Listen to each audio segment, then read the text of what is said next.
I think I'm the one that calls the meeting to order, but Okay. so I'll go ahead and call to order the Whiteland Redevelopment Authority meeting for February 17th, 2026. It is 6:02 PM at Whiteland Town Hall. We'll go ahead and start with the pledge. I pledge allegiance to the flag of the United States of America and to the republic for which it stands, one nation, under God, indivisible, with liberty And justice for all. Go ahead and roll call. Yes, Lisa Brown, Here. Kim Dunn, Present. we have a quorum. Right. First order of business on the agenda is the election of officers, and I'll go ahead and I'll call for a nomination for president. Anyone? Alan. You wanna nominate? You can nominate Alan. So yeah, the slate from last year was Alan Whitaker, president, Lisa Brown, vice president, and Kim Dunn, secretary. So do you wanna just nominate the whole slate? We'll just, Yeah, keep it all the same. Fine with me. so got that, Penny? Okay, and we'll still need a second on that though. Second? Second.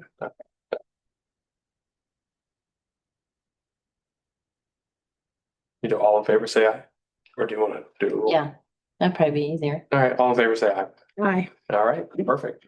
And since Alan's not here, that falls to our VP. So who's VP? Sorry, all right.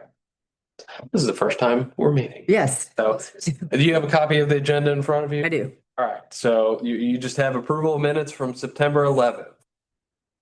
So I presume that everybody's received a copy of the meeting minutes from September 11th, has had the time to review the same. You'll call for approval. Okay. Call for approval of the minutes from 9/11. Motion to approve Yeah, meeting minutes. from approved. 9/11. Motion to approve meeting minutes for 9/11. Okay, Perfect. second. Second. All right, all in favor? Aye. Aye. All right, perfect. And it looks like there's no old business, there's new business. You can turn it back over to me. I'll make a recommended motion if you want. Perfect. All right. So first item of business on the new business side of things, the delegation of authority for preparation and filing of annual report due by April 15th, excuse me. This is a requirement of IC 36.714.5-9, including the annual organization. We have to submit a report. I think it's to the DLGF. Oh, I'm sorry. It's to the executive and fiscal body of the unit, so the town council, and the Department of Local Government Finance. So the report will set out the RDA's activities for the preceding calendar year. So what did the RDA do last year? Well, we performed, number one, and number two, you all issued bonds for the construction of the roundabout at Bob Glidden, right? Yes. Whole purpose of your being here, Right. essentially. So what we will need, and I'll recommend a motion, and it will be a motion to delegate authority to the president of the RDA, the town manager, and the town attorney to prepare and file the annual report by April 15th. So moved. Moved. Yep. Second. Second. All right. All in favor? Aye. Aye. All right. And then status on the roundabout project, and I think Carmen, this is where you'll come in. Yes, so I will recap. We were kind of talking about this before the meeting, but just want to give in public record an update on the Bob Glidden Whiteland Road roundabout. So Crossroad is the engineering firm and Morphe Construction is the contractor that will be installing the intersection improvement. We have had our pre-construction meeting with them last month, and then tomorrow we're having what we call an MOT discussion, which is maintenance of traffic, specifically internally with our public safety, police, and fire. So Crossroad will handle a lot of the communication, not only to the general public, but the residents that are there along that between Graham Road and the interstate, just because they're going to be the ones directly impacted, with it being right there in their backyard, as well as all of those companies that are located south of Whiteland Road where the intersection will be closed. So we'll work with them to get them the right contacts, and then they'll reach out to all of those companies to kind of say, okay, this is what to expect, and to, if you have questions or concerns or there's an issue, this is who you need to call. But specific to public safety, obviously we protect on the other side of this intersection and the other side of the interstate. So we need to make sure that when we do get a call out that we have the proper routes, and whether we have to kind of tag mutual aid to ensure that when there is an emergency that we have the right people getting the notification, because it may take us a little longer to get there with the detour. So tomorrow we're going to do that just to address any questions or concerns that the police or fire have, so we can make sure we handle those up front. And we know construction is never a fun thing, but it is planned for a complete closure for 90 days. So April 1st is the date that NDOT, that's their magic day. That is when you can let projects, kind of get going.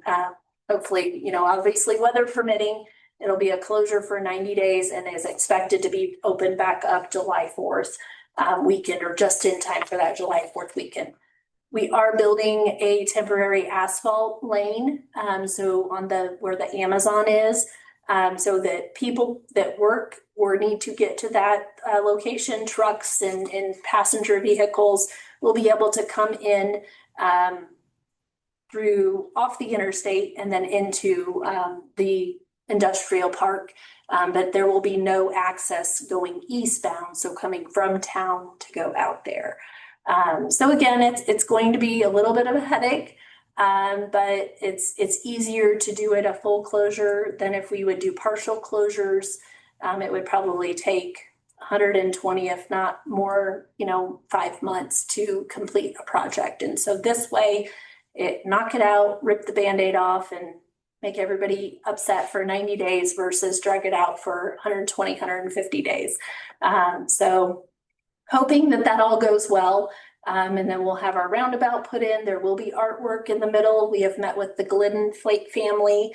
Since the road was named Bob Glidden, the desire down the road of town administration at the time was to honor the Bob Glidden, and so there will be artwork. We've met with the family to kind of share with them our initial kind of where we're hoping to go with this artwork, and it'll display more of, I'll say cutouts, but there's a proper probably artistic term for that, but 3 of his popular cars that he was known for.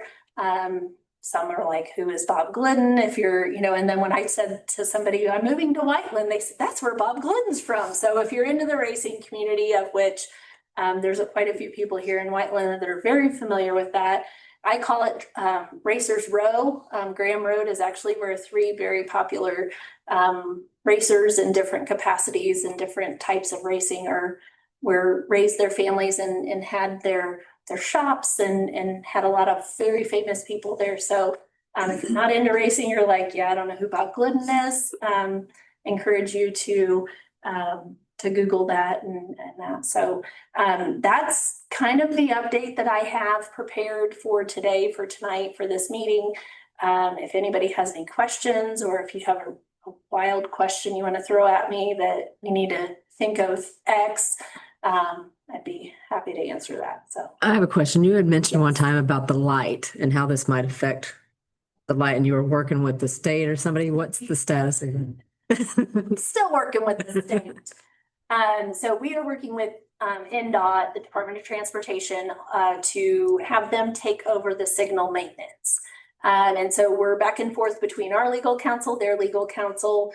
Right now, it's more determining their levels of liability coverage that they want us to carry. Even though we're basically what we will have them do is, when there are influxes of traffic, they will be able to immediately kind of recognize that through a camera system, and then change up the signal timing so it can help alleviate the congestion and that. And so we're not signed. The council has approved for us to sign it once we get to a comfort level with the agreement. But so right now it's back with our legal counsel on, okay, here's what our insurance company said is reasonable, and here's what our insurance company said that's a bit excessive as far as like how much coverage we're supposed to carry. So we still will pay the electricity for this and still pay for the maintenance of like the upkeep of the intersection, but they will just kind of take over they'll install the camera system and Are you talking about the light to get Warrior on? Trail. Okay. Yeah, so there's Warrior Trail, and then there's the other signal that goes out to well, I guess that is the signal. Yeah, but it's not the one on the east side of the interstate. That one. Okay. Then they'll get you on the on-ramp. Okay. So yeah, it'll be right there where the two truck stops are. Okay. Because there's a lot of congestion. Like right now, only one, maybe two semis can get out coming southbound onto Whiteland Road. And then we've got a company back there, ABC Cutting, that is just, it's hard for them to get their employees out in a timely fashion. One time, I think an employee said they sat there for 30 minutes, which is just ridiculous. And so that light's staying. That light is staying for now. Okay. So NDOT has a future project at that interchange. They did a study, probably it's been 4 years ago. So the way NDOT has to work their monies is first they have to do a study to justify like, okay, here's intersections or here's improvements that show that they need to happen. So they did the study. Definitely with the growth we've had with the industrial complexes out there, we show that intersection, that interchange needs an upgrade. And so then NDOT has to say, okay, out of all of the NDOT projects across the entire state, here's the bucket of money and here are all the projects, and then we have to score them. And unfortunately, our project has not gotten high enough on the score to get funded.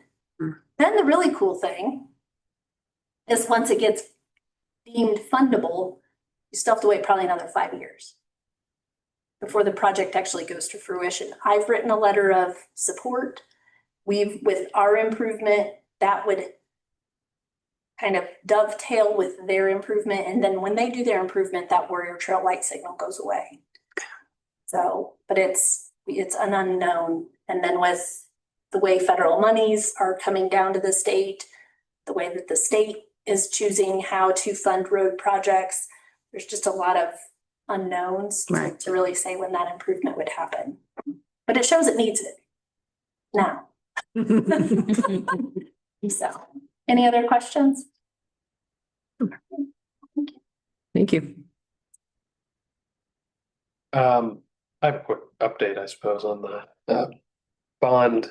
First bond payment, I think, comes due August 1. Actually, I should rephrase it. July 15th, the RDC will make a payment to the RDA, who will then make a payment on the bond. So July 15th, RDC pays you all then pay bond, I think, if I'm remembering correctly. So there's no reason right now to have any other meeting, but perhaps in the June, July timeframe, we might need to have another RDA meeting we should be okay without anything, but just in case, you might look for an email from us around that time frame. In the immediate future, this is it. Okay. And the town appreciates your service. Thank you. That's my only other. Okay. So if nothing else, you can call for adjournment of the meeting. Meeting adjourned. Second. What is? I second. Yeah, all right. We'll figure this out. Yeah. It is 6:16. When you don't, Right. like,